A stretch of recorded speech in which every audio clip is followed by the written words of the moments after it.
네, 안녕하세요. 오토플레이입니다. 저는 지금 기아 레이 1인승 밴 모델을 시승하고 있습니다.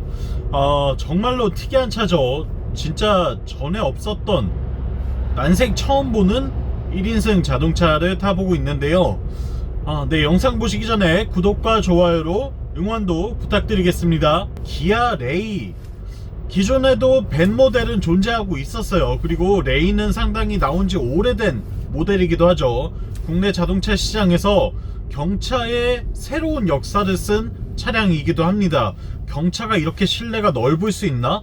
경차가 이렇게 공간 활용도가 좋을 수 있나? 라는 새로운 인식을 자리 잡게 해준 그런 모델이라고 말씀드릴 수 있겠는데요. 그런 레이가 1열에 있던 시트 하나를 더 덜어내고 이곳을 적재 공간으로 만들면서 좀 더 새롭게 등장했습니다. 독특한 구성이죠. 운전석 시트만 남겨둔 채 2열에 있는 적재 공간과 그리고 1열의 조수석 공간까지 적재 공간으로 합쳐서 짐을 실을 수 있는 공간을 만든 게 바로 이 레이 1인승 밴의 특징이라고 할 수 있겠는데요. 국내에 유일합니다. 1인승 차도 유일하고 경차 가운데 이렇게 큰 적재 공간을 가진 차도 이 차가 유일해요. 그렇기 때문에 어떻게 보면 경쟁 상대가 없다고 볼 수도 있는데, 그럼에도 불구하고 과연 어떤 상품성을 갖고 있는지는 한번 따져봐야 되겠죠. 일단 외관 디자인은 기존에 우리가 알고 있던 레이와 크게 다르지 않습니다. 거의 동일하다고 해도 되는데요. 등급은 두 개로 되어 있지만 사실상 뭐 큰 차이는 없고요. 대부분 그래도 풀옵션 모델을 선택하실 것 같아요. 둘의 가격 차이가 별로 크지 않기 때문이죠. 클리어 타입의 헤드램프를 갖고 있는 전면부 이미지, 그리고 14인치 휠을 장착하고 있는 측면부 이미지, 또한 후면부 이미지까지 우리가 알고 있던 레이의 모습과 조금도 달라지지 않았습니다. 거의 그대로라고 봐도 될 것 같아요. 사실 어떻게 보면 이 차는 디자인이나 이 겉에서 보이는 외적인 요소가 중요한 모델은 아니죠. 이 실내 구성이 어떻게 바뀌었는가, 이게 가장 중요한 차이기 때문에 외관에서는 별도의 특징이나 어떤 특장점을 보이지 않는 것 같아요. 그렇게 해서 좀 더 조금이라도 더 합리적인 차로 만들기 위한 노력이 아니었을까 싶고요. 일단 레이의 디자인은 나온 지 정말 오래됐어요. 이 차가 제가 처음 타본 게 한 2012년 13년 요 정도였던 것 같은데, 그때의 모습에서 정말 크게 달라지지 않았습니다. 그런데도 불구하고 지금 바라봐도 이게 뭐 전혀 촌스럽다거나 굉장히 구시대적인 그런 느낌을 받을 수가 없어요. 그러니까 레이의 디자인이 그만큼 앞서 나갔다는 것이기도 하고, 또 전혀 질리지 않는 모습을 보여준다는 증거가 되기도 하죠. 이런 점에서는 상당히 만족스러운 높은 점수를 주고 싶고 박수를 쳐주고 싶은 부분이 많은 것 같아요. 또한 오버행이 극단적으로 짧은 차이기도 합니다. 전륜구동 베이스 뭐 이런 거 전혀 상관없이 이 프론트 오버행은 물론 리어 오버행까지 정말 이보다 짧은 차를 만들 수가 있을까? 그러니까 네 바퀴를 차체 끝으로 최대한 밀어붙인 모델이라고 할 수 있겠죠. 그렇게 탄생한 차가 바로 레이이고요. 덕분에 실내 공간을 아주 넓게 쓸 수 있게 되었다는 것이 또 하나의 특징이 되고 있습니다. 그리고 오늘 이 차는 그 실내 공간을 모두 다 짐을 싣는 데 쓸 수 있도록 만들어 놨죠. 그리고 도어를 열고 실내로 들어오면 정말 운전석 시트밖에 없습니다. 제가 앉아있는 이 공간을 제외하고는 모두 다 이렇게 철제 바로 구성이 되어 있어요.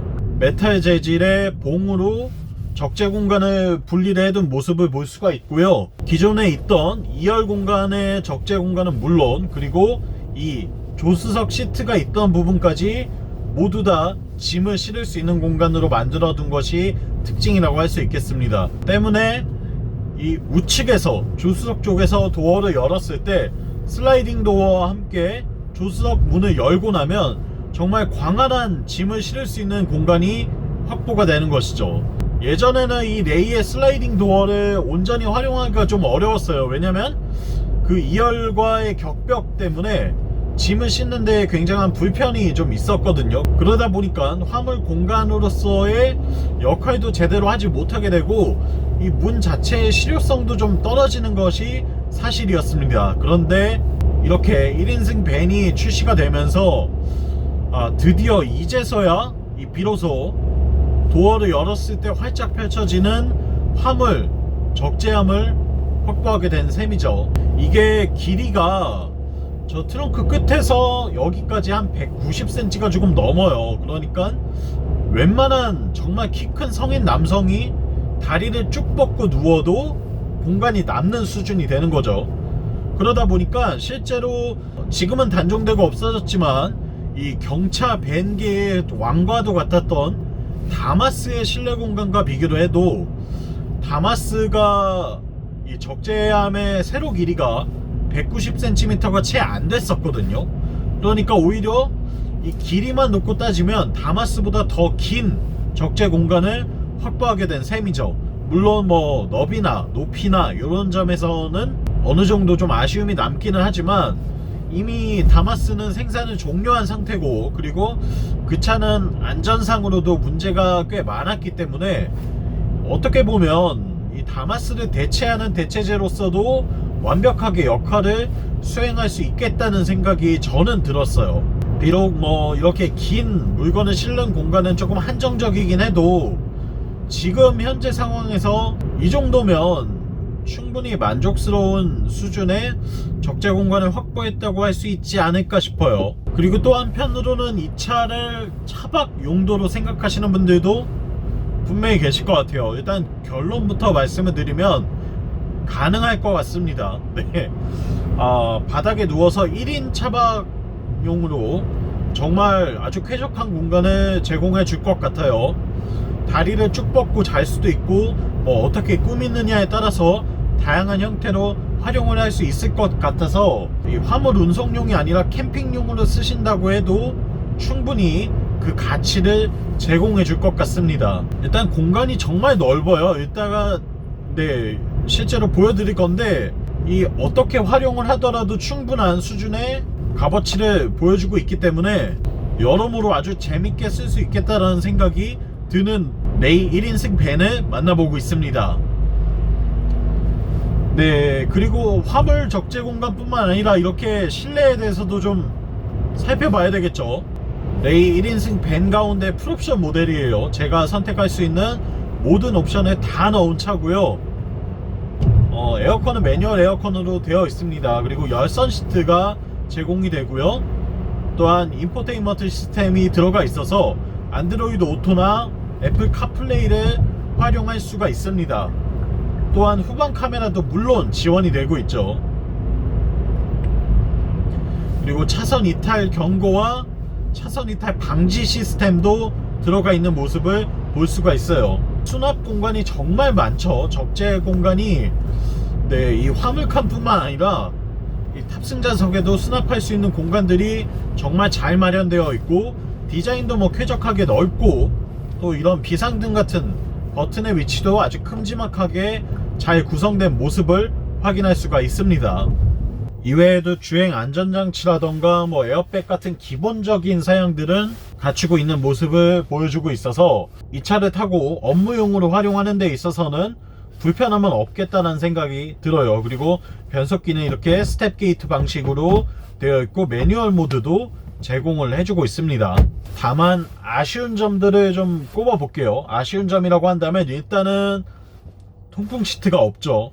경쟁 모델에는 통풍 시트가 제공이 되는데 그 점이 빠져 있고, 그리고 두 번째로는 이 열선 스티어링 휠도 빠져 있습니다. 또한 열선 스티어링 휠 뿐만 아니라 스티어링 휠 자체가 가죽 마감이 아니에요. 그냥 우레탄으로 마감되어 있는 모습을 볼 수가 있고요. 이외에도 하이패스도 없어요. 하이패스도 빠져 있고, 차선 유지 보조 기능도 없어요. 크루즈 컨트롤도 없고, 최신 어떻게 보면 첨단의 사양들은 약간 빠져 있는 모습들을 볼 수가 있습니다. 그 점에서는 약간의 아쉬움이 남는 것 같고요. 다만 어쨌거나 인포테인먼트 시스템이 있다는 건 경쟁 모델 대비 우위를 점하고 있는 확실한 요소인 것 같아요. 이게 있고, 그리고 후방 카메라도 제공이 되고 있기 때문에 이런 점에서도 만족도가 상당히 높다고 할 수 있겠죠. 이렇게 조향 연동이 되는 후방 카메라가 들어있고, 또한 애플 카플레이나 안드로이드 오토를 활용할 수 있다는 점도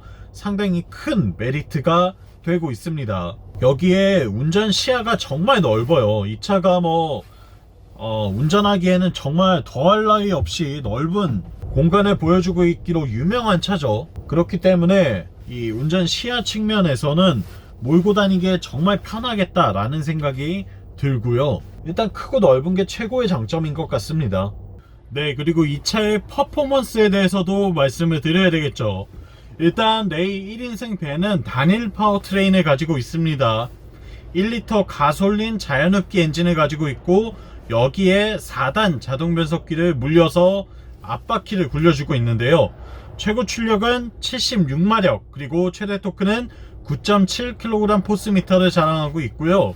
출력 자체가 높은 건 아닌데 그래도 어쨌거나 이 차체가 워낙에 가볍다 보니까 운전하는 것 자체가 막 아주 답답하거나 안 나가다는 느낌은 아닙니다. 그래서 주행을 하고 있을 때에도 뭐 크게 막 아쉬움이 느껴지는, 출력에서 굉장한 부족함을 느낄 정도까지는 아니고 그냥 편하게 타야 되겠구나 라는 생각이 드는 그 정도 수준을 보여주고 있어요. 제가 한번 이렇게 급가속을 해볼 건데, 가속 성능이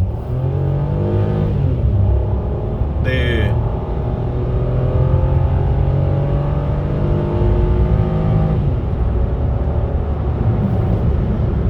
뭐 나름 그래도 나쁘지 않습니다. RPM을 좀 높게 쓰면서 달려나간다고 한다면 주행하는 데 있어서 힘이 막 아주 부족하다고 느낄 정도까지는 아닌 것 같아요.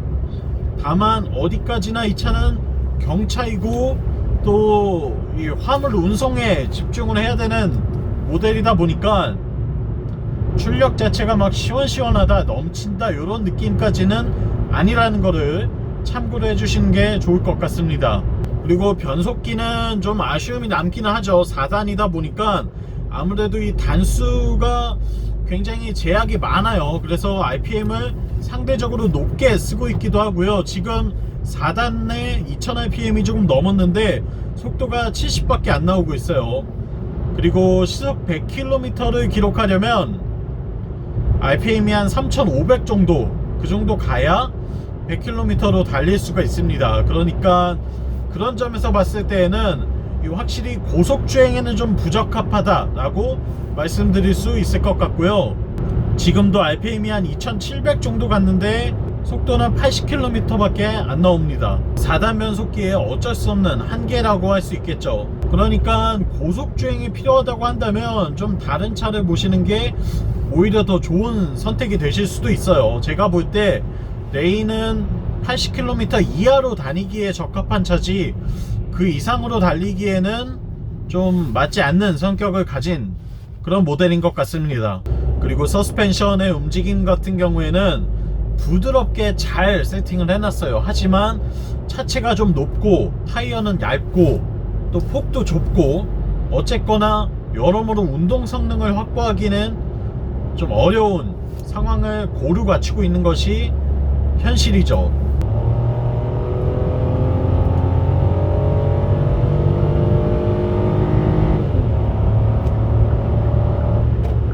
그러다 보니까 뭐 서스펜션의 세팅이나 움직임 자체가 고속주행을 받쳐주기에는 무리가 좀 있습니다.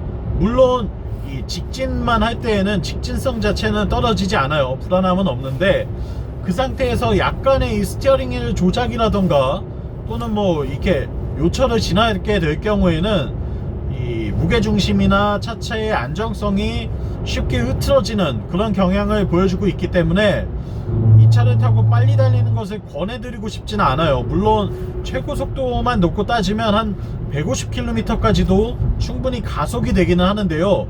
그 상태에서는 이 주행 안정성에 대해서 전혀 보장을 할 수가 없습니다. 그 점은 참고를 하고 계시면 좋을 것 같다는 생각이 드네요. 또한 요철을 지날 때에도 이 리어 서스펜션이 텅텅 튀는 느낌이 좀 있어요. 아무래도 스트로크가 좀 짧게 세팅이 되어 있다 보니까 과속 방지턱을 넘을 때에 변화를 충분히 받아들이지 못하는 느낌이 나서 이런 부분에서도 시내 주행을 할 때에도 좀 빠른 속도로 이런 서스펜션의 변화, 요철을 밟게 되면 문제가 생길 수 있겠다는 점은 참고하시면 좋을 것 같고요.